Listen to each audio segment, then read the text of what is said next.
Halo, gua Doni. Hari itu tanggal 12 Januari tahun 91. Hari dimana saat hati gua, jantung gua berdetak cepat karena gua ketemu cewek yang super manis. Gua tinggal di pemukiman padat di salah satu kampung di Jakarta Barat. Saat itu usia gua kira-kira 18 tahun.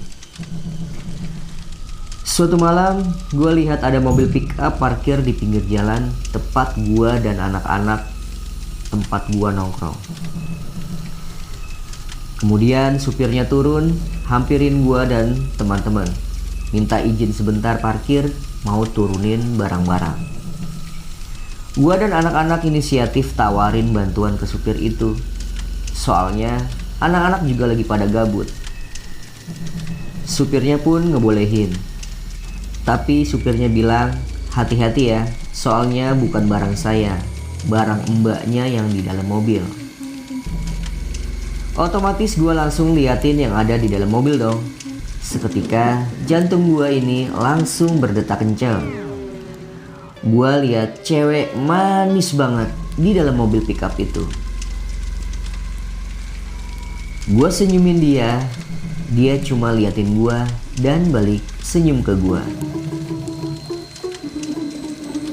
Singkat cerita, setelah gue bantu-bantu angkatin barang, gue kenalan sama tuh cewek.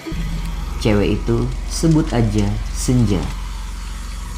Dia ngucapin terima kasih dan kasih uang ke gue 10.000 rupiah. Di tahun itu duit segitu udah gede banget ya kan. Setiap pagi gue lihat dia lewat depan rumah dan biasanya dia pulang udah agak malam tuh, kira-kira jam 11. Tiap lewat, Senja selalu kasih senyuman ke gue. Apa guanya aja yang kepedean kali ya. Singkat cerita, gue beraniin diri samperin dia saat pulang kerja di malam itu.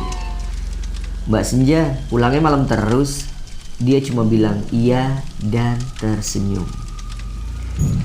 Suatu malam, saat gue lagi nongkrong sama anak-anak, Senja tiba-tiba keluar dari kontrakannya dengan muka yang kusut, nggak seperti biasanya.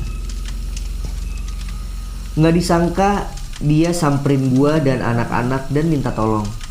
Permisi mas, ada yang bisa bantu gak? Saya mau cari apotik, mau beli obat buat bapak saya.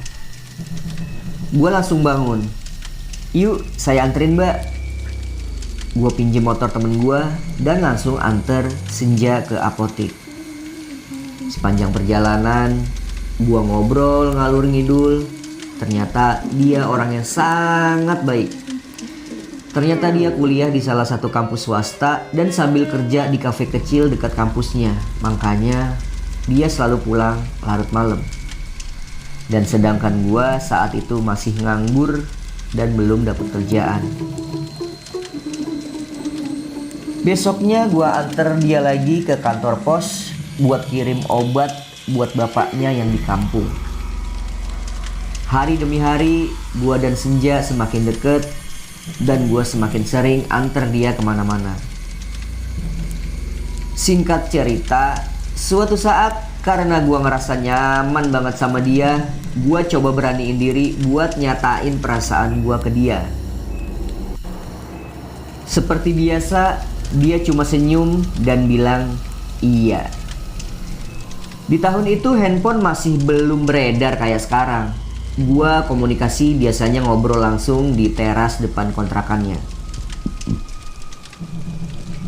Singkat cerita, gue ngejalanin hubungan sama dia kurang lebih 11 bulan.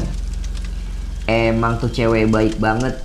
Selama gue jalanin hubungan, dia gak pernah marah sama gue. Meskipun gue sering buat salah sama dia.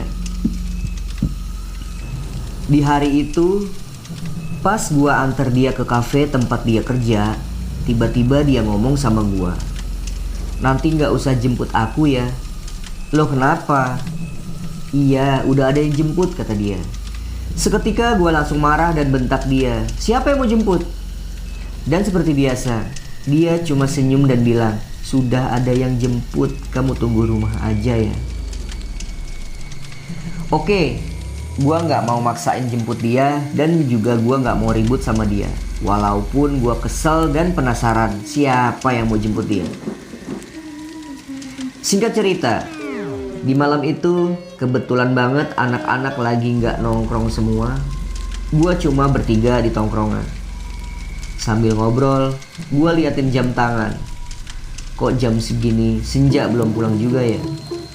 Sekali lagi, saat itu handphone belum beredar luas. Hati gue gak karuan rasanya. Kesel, sebel, cemburu. Pokoknya gue sangat marah sama dia. Tepat jam setengah 12 malam, akhirnya Senja pulang. Tapi aneh, gak ada yang nganterin dia. Gue langsung samperin, gue tanya, "Kamu pulang sama siapa?" Seperti biasa, dia cuma senyum aja. Karena udah malam, gua anterin dia ke kontrakan, cuma sampai depan teras aja. Dia buka pintu, terus masuk ke rumah tanpa berkata-kata. Oke lah, gua cuma gerundel dalam hati. Mungkin dia lagi capek atau lagi ada masalah.